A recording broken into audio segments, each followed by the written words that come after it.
Depraved and Debaucherous is back. So I remember a few times I talked to Zach Schlein, the CEO of Filter Off, who runs a speed dating app. He does things for different events and, bases it around various things. Filter Off. Now, there's also apps out there for blind dating, and that's what's coming up right now. Guardian actually talked about this. Stop swiping, start talking, the rise of the blind dating app. So they're talking about right now that this is a success manager from Upminster in East London, Victoria Brown. She tells The Guardian, quote, "I'm already on Tinder, Badoo, Bumble, Hinge, all of them. A blind dating app seemed like a good idea because you usually think, oh, he's really good looking, but then when you start talking, the chat's not that good.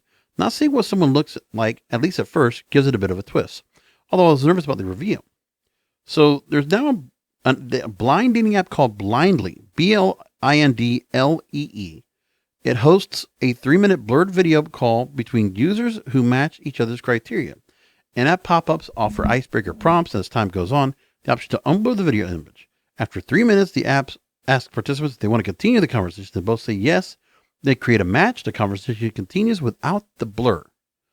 So Blindly's co-founder is Sasha Nassan. They said the app launched in 2019, but now has a boom during the pandemic. And under 50,000 registered users spread over a number of cities, it's already compared to another popular TV dating show called Love is Blind.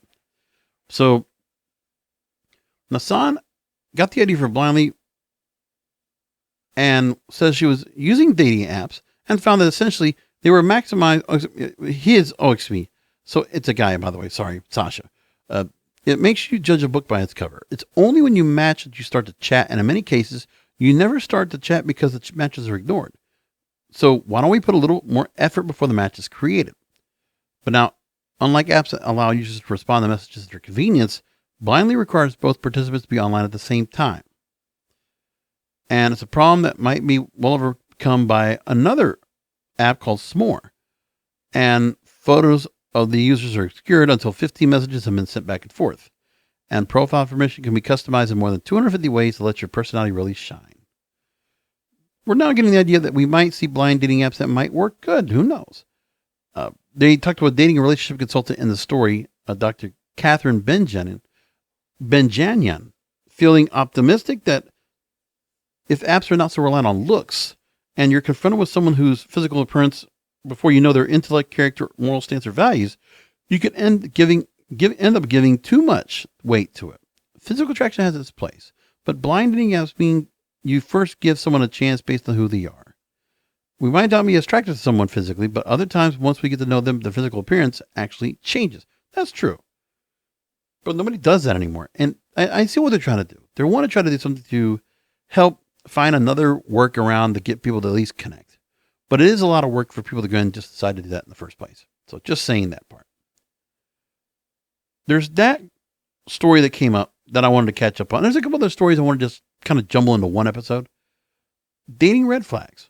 BuzzFeed put one out. And of course, they do these random things, but I think there's a few that they have in here that are not bad. Men are sharing less common dating red flags they've noticed in other men. They want to warn women about it. So let's see what they got. One is any man who identifies as a lone wolf should be avoided. This was asked over on Ask Reddit. And the question was, what are some less obvious red flags about men you would want to caution women against? So here we go. Number one, don't trust a man who can joke about others but can't take it. Yeah, could be like narcissism. Could very much be that. Aversion to taking responsibility. The older I get, the more I find that men are respect most aren't the ones with great achievements, but rather the ones who aren't afraid to own their own shit. Yeah.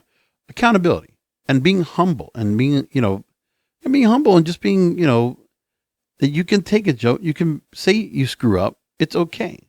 That happens. They move along and now also talking about where if anything happens to him and he always shifts blame something else or the situation, it's always going to be your fault. Projection. That's a narcissist that does that. Narcissist or manipulator. But pretty much the same thing. And then you'll be able to tell if a guy is nice by how he behaves. If a guy tells you he's nice, ignore it. It's meaningless. If there's a guy that throws tantrums over petty things, there's worse on the horizon. He's not passionate. He's unstable. And if a guy is doing the bare minimum of what you want in a long-term relationship at the beginning, it's going to be well below your standards after a few years. Right. That's the idea. You get what you're going to get. Like there's a certain level of expectations and it never goes higher than that. It might just diminish. One, this is pretty obvious. When they don't respect the word no, even the most benign of circumstances.